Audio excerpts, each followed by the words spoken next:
Y seguimos cuando pasan 36 minutos de las 4 en punto de la tarde, hora central europea, en este Todo es Geopolítica, Negocios, Televisión. Y mirando en este momento, cambiamos de bloque, miramos ya hacia Ucrania, esa central nuclear de Zaporilla, perdiendo energía desde primera hora de la mañana, amenazando con el apagón.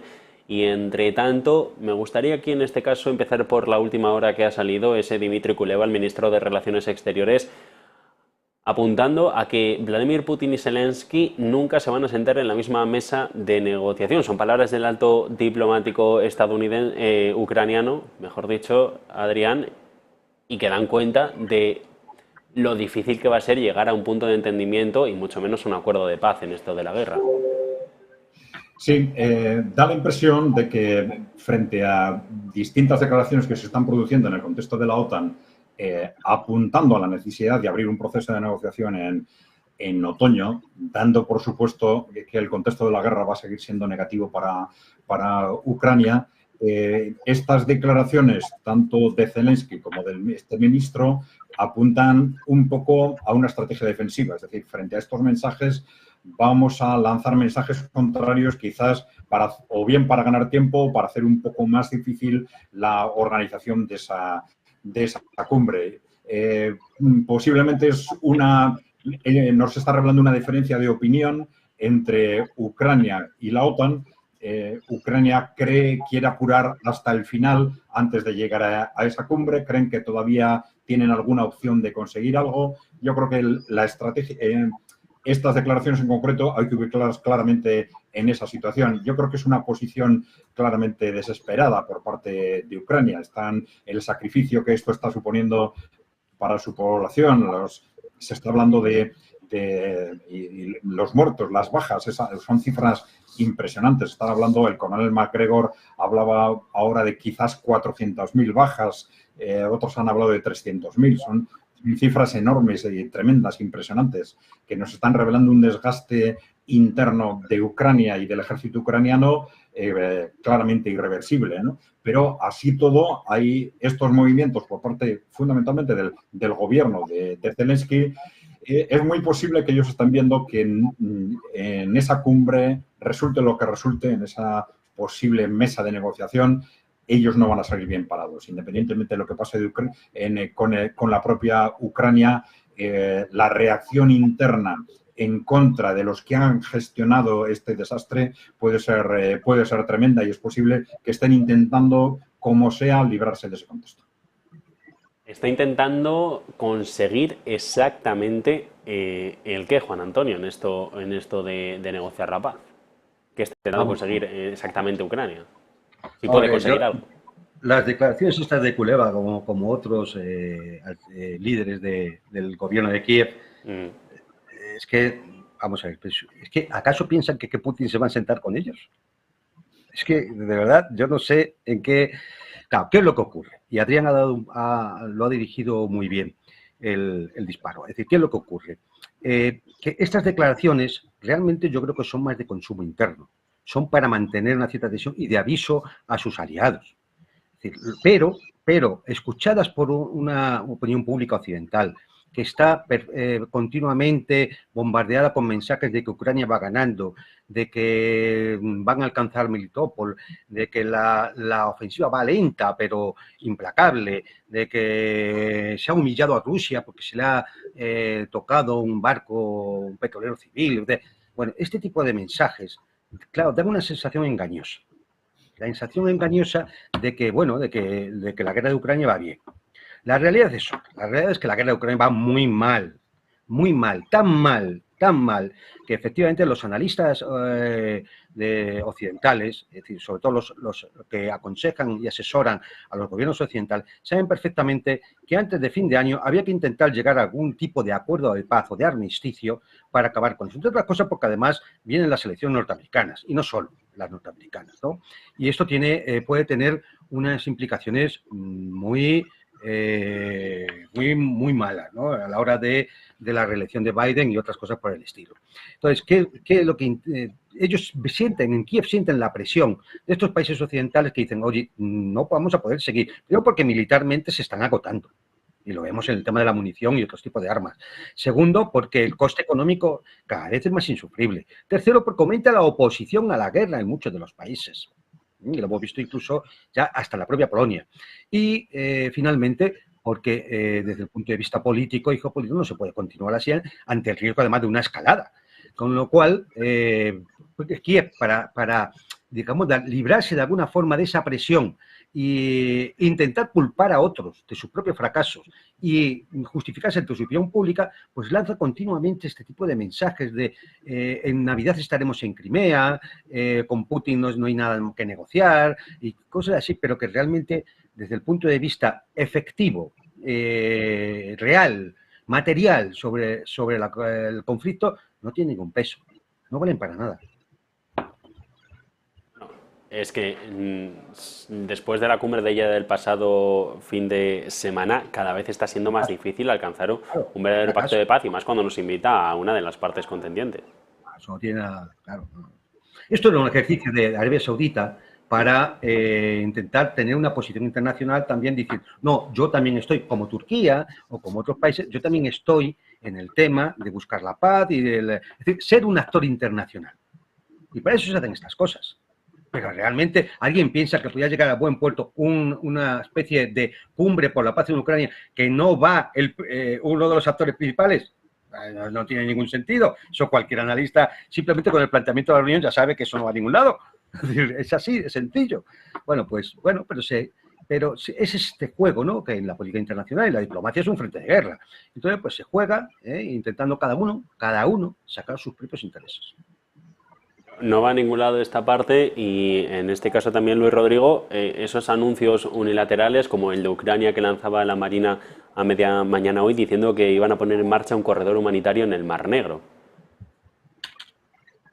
Bueno, pero ¿tienen control sobre el Mar Negro para poner en marcha un corredor humanitario? Porque a lo mejor esa es la pregunta siguiente, ¿no? Es decir, aquí cada uno de nosotros seguro que podemos hacer muchas cosas y decir que vamos a hacer muchas cosas, pero ¿realmente se tiene la capacidad práctica y concreta para ello?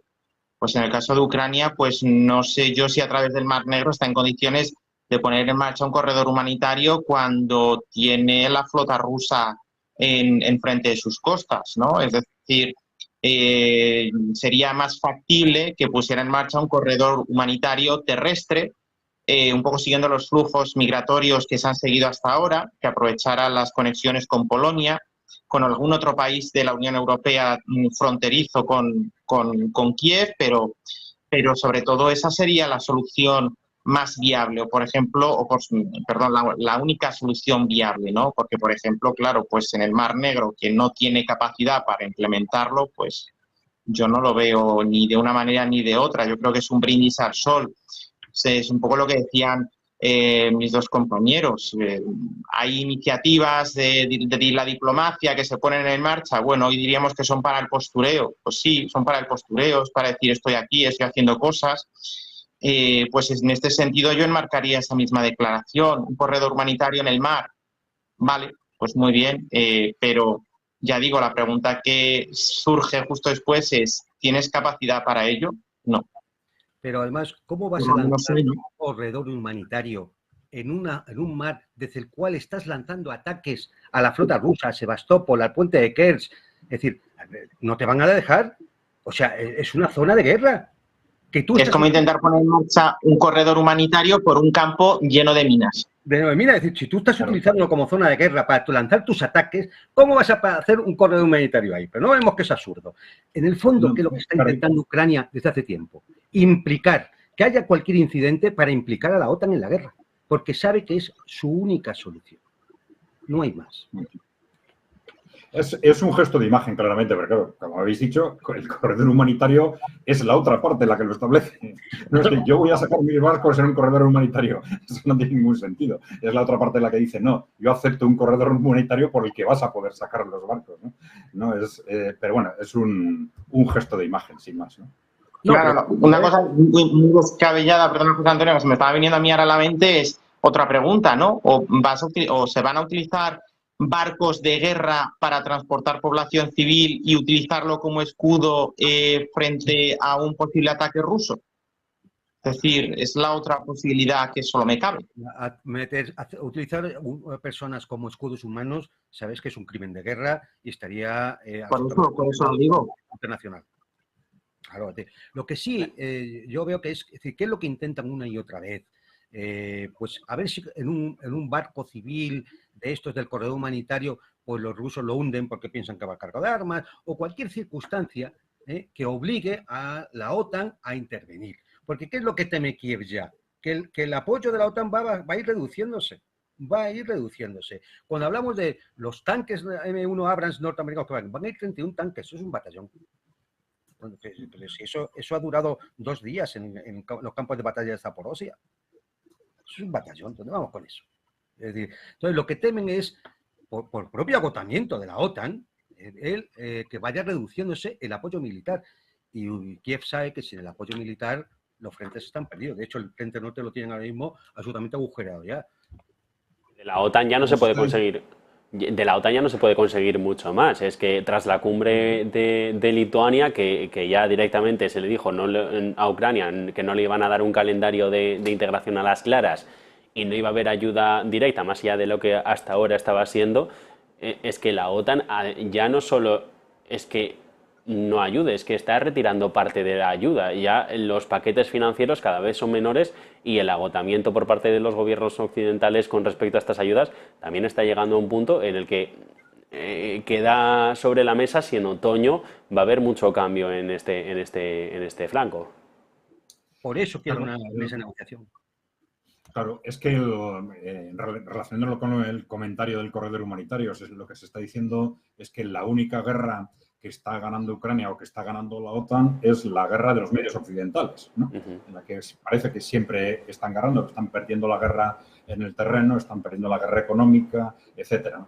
Y sobre a qué puede llevar esto en otoño, yo creo que en sí mismo, si no añadimos otros elementos, a nada. Creo que ya comenté el otro día, yo creo que aquí tiene que haber una negociación de fondo entre Estados Unidos, China y Rusia.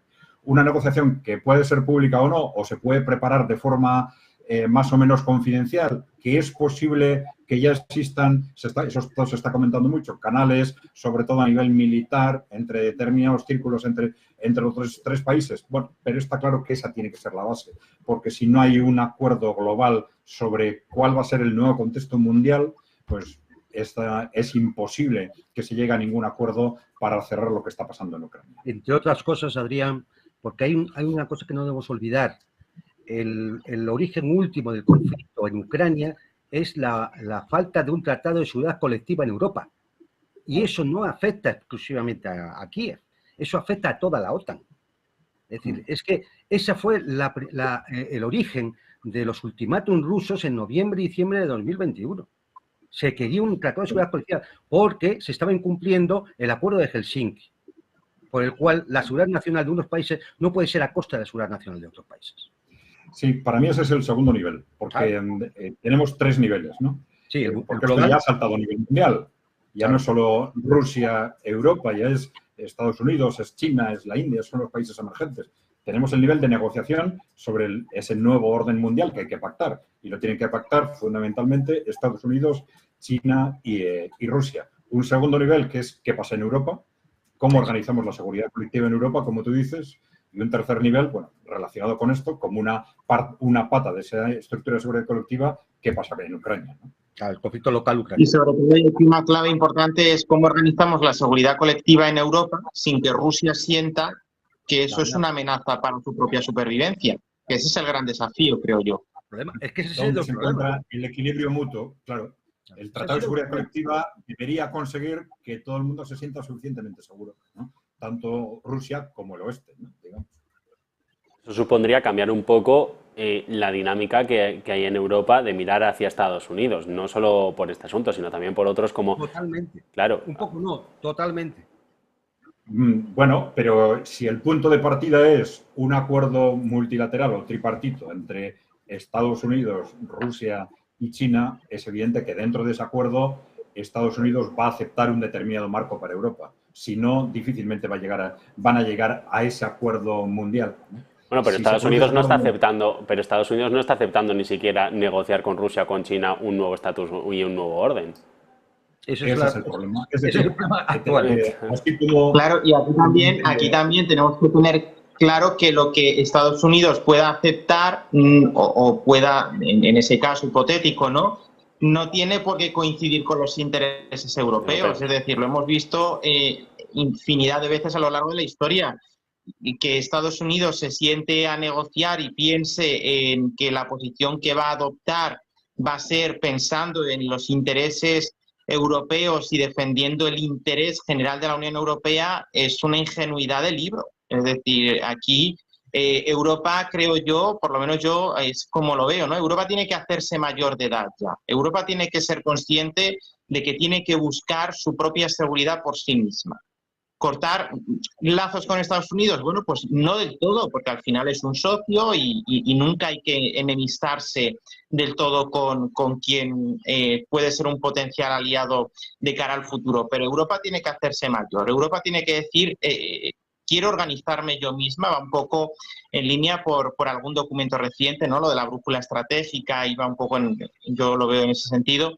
Pero sí que es verdad que Europa tiene que ser consciente de que no puede seguir dependiendo, como en una época de la Guerra Fría, de Estados Unidos. En la Guerra Fría había otra lógica. Europa podía verse más segura o verse mejor protegida bajo el paraguas americano, pero es que a día de hoy no. Lo estamos viendo, por ejemplo, en el plano económico con inversiones y no solo en el plano económico, en muchas otras dimensiones. Y aquí Europa yo creo que también tendría que tener esa aspiración de sentarse también en la mesa junto con China, Estados Unidos y Rusia. A lo mejor es una posición muy ambiciosa y muy maximalista, pero yo creo que también es muy legítima en el sentido de que si lo que se decida me va a afectar a mí como Unión Europea, y a Rusia, obviamente, porque son las dos partes que geográficamente están en el núcleo, junto con Ucrania, pero yo creo que también es legítimo que Europa intente y ambicione estar en esa mesa. Con una posición un poco más modesta, con una contribución mucho más escueta, pues a lo mejor sí, pero sería bueno que Europa también estuviera precisamente para que esa seguridad colectiva de la que estamos hablando y que habría que instaurar en Europa, pues fuera realmente europea y respondiera exclusivamente al interés general de los Estados miembros, porque de otra manera yo no la veo posible. Es más... Claro, lo que pasa es que quizás los dos puntos que has comentado están interrelacionados, Claro, precisamente, ¿por qué no se piensa en que Europa vaya a estar presente, quizás formalmente sí, vaya a estar presente en esa negociación? Porque no se piensa que Europa tiene autonomía estratégica.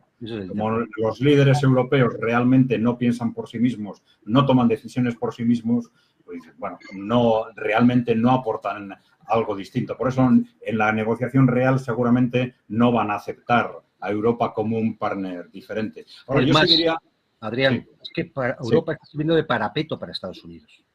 Claro, porque si la posición de Europa fuera distinta, en Washington también se lo pensarían mejor.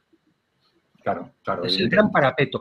Pero necesitamos una nueva clase política europea que tenga perspectiva estratégica y que trabaje para Europa, que trabaje para los ciudadanos europeos, claramente. Ahora,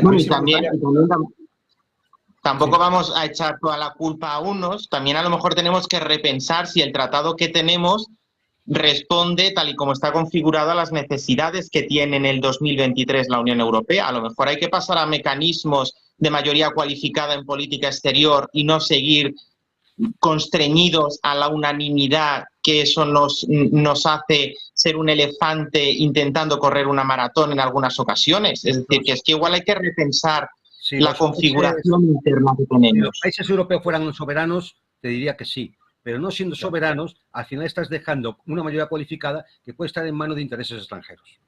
Cuidadito. Hombre, bueno, en el Consejo, quien vota, yo cuando veo quién se sienta en el Consejo, son los jefes de Estado y Gobierno de la Unión Europea, y ahí toman una decisión por unanimidad que pueden tomar por mayoría cualificada. Igual que pasa a lo mejor en el Consejo de Ministros de España, A lo mejor no todos los ministros están de acuerdo en una determinada situación, pero eso precisamente es lo que favorece que se puedan adoptar medidas y que no haya una parálisis institucional.